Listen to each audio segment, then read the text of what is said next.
اس کتاب کا اتارا جانا اللہ کی طرف سے ہے جو غالب ہے، حکمت والا ہے۔ اے پیغمبر، ہم نے یہ کتاب تمہاری طرف سچائی کے ساتھ نازل کی ہے، تو اللہ کی عبادت کرو، یعنی اس کی عبادت کو شرک سے خالص کر کے۔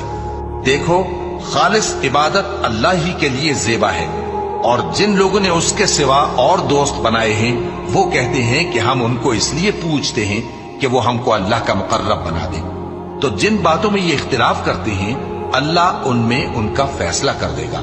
بے شک اللہ اس شخص کو جو جھوٹا ناشکرا ہے ہدایت نہیں دیتا۔ اگر اللہ کسی کو اپنا بیٹا بنانا چاہتا تو اپنی مخلوق میں سے جس کو چاہتا منتخب کر لیتا۔ وہ پاک ہے، وہی ہے اللہ جو اکیلا ہے، بڑا زبردست ہے۔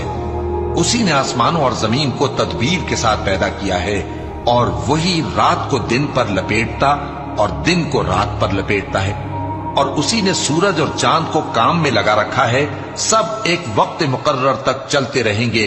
دیکھو، وہی غالب ہے، بخشنے والا ہے۔